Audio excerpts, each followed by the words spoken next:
Okay, so we're back for the next video, and this will be the final video in this series, so 3 videos total. If you want to go see the other 2, you can click here or here to go see the first and second videos. The first video showed us the first few moves in a typical game, and the second gave us an overview of the statistics, such as population, morale, homelessness, energy, food, storage, etc. So I've started off a new game on a new map. I've set things up pretty much where we left off. We have an agridome, which is almost finished here, an ore processor, and also a wind farm here. I've also set up mines to mine copper, iron, and aluminium. You'll see here that we have our communications array built to give us access to this aluminium here. So hopping back, this video is going to show us more about building and expanding underground. As I mentioned before, connector nodes are necessary to transport air, electricity, water, etc. around the colony. Air shafts, which is what's being built here, they are counted as connector nodes. So I could build something here or here. I can't build anything here because there's no connector node. However, if I had an air shaft here, I could. It counts as one. So I'm going to move ahead a turn or two. So we see our agridome, power. Now the ore processor came online before our wind farm was finished. So just to show you what's happened here is our energy has taken a large hit here. There's a risk if that hits 0, if that goes too close to 0, that buildings will shut down. That's not the case yet, but for example, our mine, when it's built here, that could be shut down if we don't have enough power. So you really do need to keep an eye on things like power to make sure that buildings don't get shut down. That's the same with air. It gets consumed like anything else. I haven't coded that mechanic yet, but it will be like electricity. If you run out of air, your population is going to start dying, and if you don't have enough of a workforce to power your buildings, those buildings are going to shut down in a similar fashion. So I'm just going to go down here. So I've gone down 50 meters, and we can see that we have a cavern here now, and we can start preparing that terrain. So I'm going to start doing that. Just place a few dozers here. I mentioned the last time that there's a counter. I only have 5 dozers to play with at the moment. I could build a drone factory which would build more dozers for me if I wanted to. That applies to all of the different buildings that we have here. What I also wanted to show you was how to expand your cavern and build out on it. So the digger, it has 2 options here. You can either dig down or you can expand your cavern. So just to show you what expand the cavern does, I need to click somewhere. So that won't work because it's underground. It's still solid rock. If I click here, however, inside the cavern, it's going to dig out these walls for me. So I'll do that now. So now it's starting to dig out those walls. If I go back up, if I were to place another air shaft here, it will dig a cavern here, which optimizes the space that I'll gain from doing that. So I'll do that now. And if we go underground again, I can see now that I've expanded my cavern greatly. So I'll have an air shaft here, and I'll have an air shaft here, and all the rest of that terrain will be buildable. Bear in mind that you don't have to build an air shaft. By expanding the cavern, I could build connector nodes and expand my colony that way. It's simply a question of efficiency to try to get as many of these hexagons cleared as possible into my cavern. Going back up, You also need to bear in mind that resources are important here. I've got some copper coming in and it's being processed, but aluminium and iron, I'm starting to run low here. So that's going to be important when I start building habitats, because they need various materials. So I may need to go hunting for more stuff. I'll just move ahead here, go underground. So our shaft is complete now. So as soon as these guys are finished, I could start building habitats. Now, I have my free space. While I have those dozers, I'm very quickly going to just start preparing the terrain. Here, I think should do. Nope, out of communications range.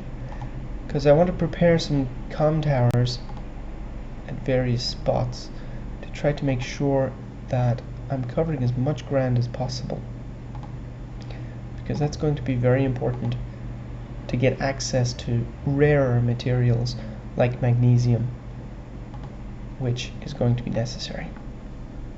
So, going to ground, I'll build a few of my habitats here. I'm not going to cover all of these habitats because I would like to leave some room to build out my connectors. So I'm going to do it like this, and that way I can build in a triangular form. That's just my personal preference. I hope that Codename Eureka will allow a lot of freedom for players to play whatever way they feel like doing so. So I have some dozers left. I may as well use those. You really need to squeeze as much value as you can out of every single turn. Make sure that nothing's wasted. There we go. So that looks good. So I'm going to move ahead a turn. I'm missing some resources. So it said lead, so I'm going to need to find some lead here. Move up. So I've got my aluminium, iron, and copper mines set up. Oh, I'm in luck. I have some lead right up here. So I'm going to place a mine there. Now it takes quite a long time for a mine to get up and running. So I'm going to see this warning for the next few turns. While those resources are not available, the construction will be paused.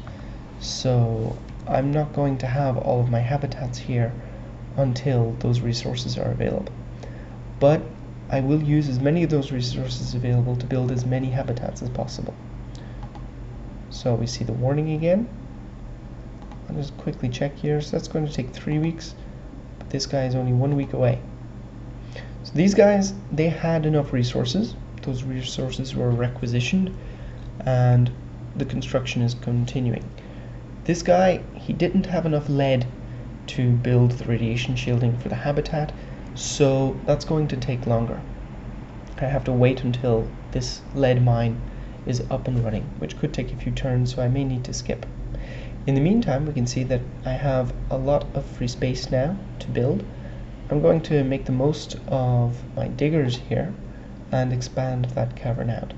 So I might do it here, here, and here. Notice I'm trying to look at the outside here to get 3 squares. If I were to place a cavern digger here, he'd only clear out these 2 adjacent hexagons. He will look to dig a cavern on as many adjacent hexagons as possible that aren't yet caverns. So I'm just trying to optimize my resources again here. Meanwhile, I've got some miners left, so I may as well look for some other stuff like magnesium. So I have some up here.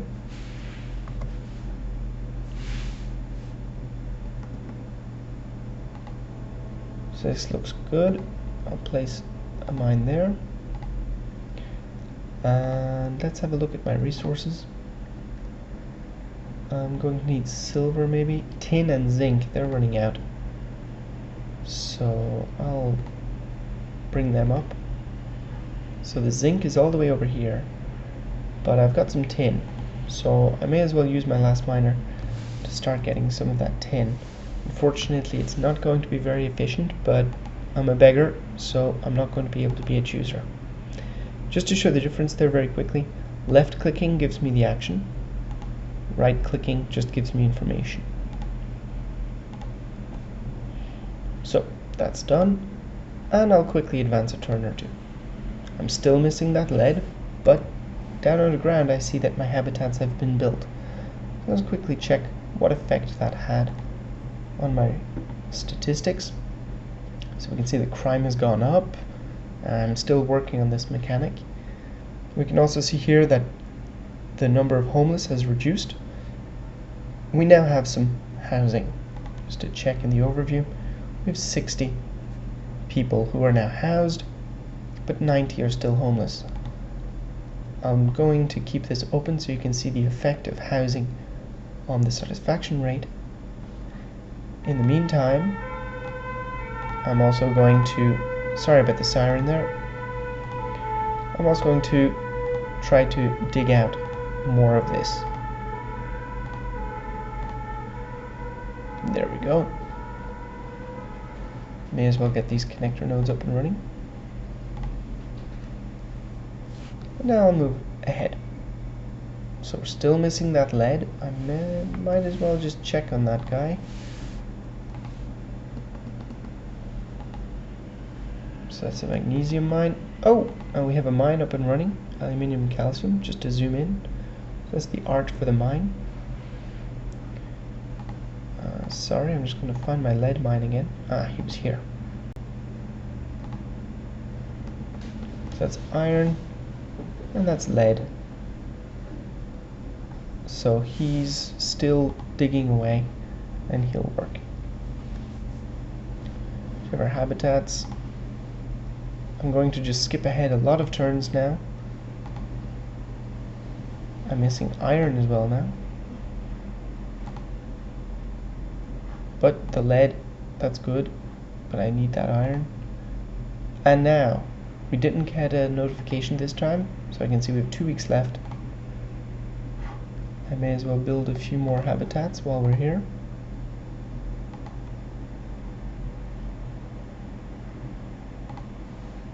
Ah, missing lead and tin. So another habitat came online. We can see that that had an effect. We have 60 here. What's wrong? Power shortage. So this is what I spoke about at the start of the video. We're missing power, so I need to build another one of these guys. Now really I should have taken this into account beforehand, but I've been moving quickly for the demo. So I'm missing lead and tin, so this guy is not advancing. Now unfortunately it seems I'm in a bit of an impasse here until my resources start freeing up. So really it's tin here, it's a big problem. Lead, well I have a lot of ore, I'm just waiting for it to be processed. The ore processor has a certain amount that it can do per turn, and if I want to process more ore I need to build more ore processors, which has an impact on being able to provide enough energy for it, etc. So I really need that tin to come online, and it's up here. Oh, it's online, but it also has a power shortage. So it looks like I'm in a bit of trouble. The reason is that because I didn't take into account the power in enough time, if we just look at my power here, so I had a lot of opportunity here to take into account energy, and I didn't do it. And that means that now I'm in a bit of an impasse. If that tin mine doesn't come online, well, I'm never going to get the resources needed to build another wind farm. So I'm going to just go a few turns. Lead and tin, tin. Ah, 2 weeks. So I think I got lucky. Let's just have a look here. So he's still on a power shortage, but I think I had enough power for one of those turns to get some tin in. No, apparently not. bear in mind that as it's still in development, you will be able to right click and see what resources are needed to build that wind farm. But I'm just going to advance a turn or two. Now we have our wind farm. We'll see what happened to our power. So our power went up dramatically. It's going to go down again. So now that that power is available, it's going to be redirected to the buildings. So that's what's happened here. So we have our tin mine that went online. If I go underground, I can now see that this habitat is probably going to be built fairly soon. I may as well, for good luck, build another one. Still missing that tin, but it'll come online soon. So I really need that tin. Yep. I'll go back up. But he's working away, so just have a look at our resources here. So we're just waiting for that ore to come through.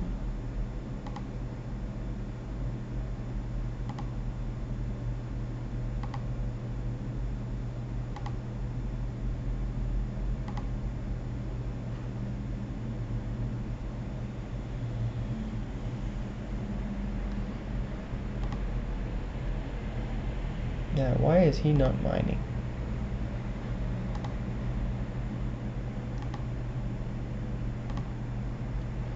Seem to have a bit of a bug.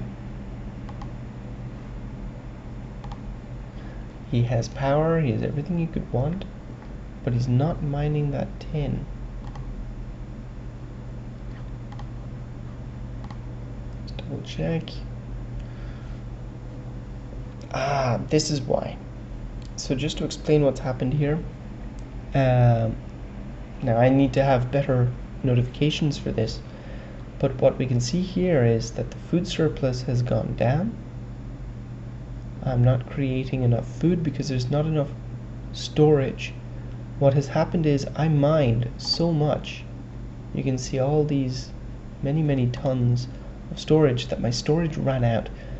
All I have is resources here. I have no more available storage, so the food, it wasn't able to be put in, and what was left was consumed. So that's going to cause me some problems. I need to quickly build some storage tanks.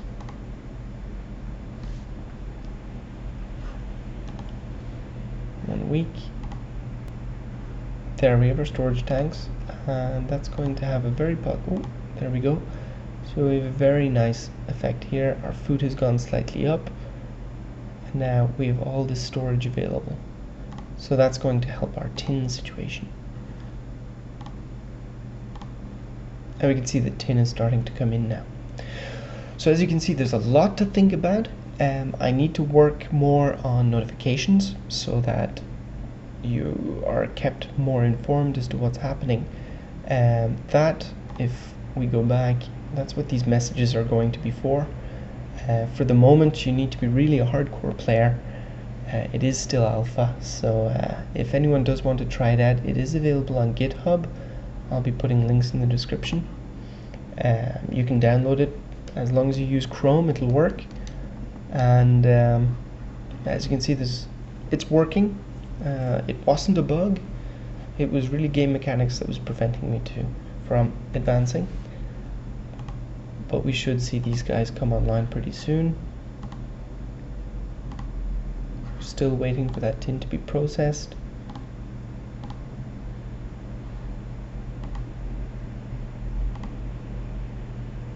But we have our habitats built now. Very quickly, and to finish the video, see that our homelessness is vastly reduced here. Just waiting for this guy. There, no more homelessness.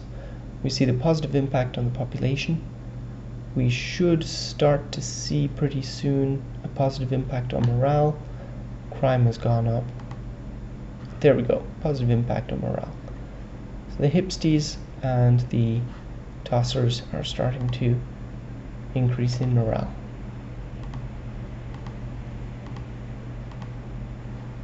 So there you go, their populations as well.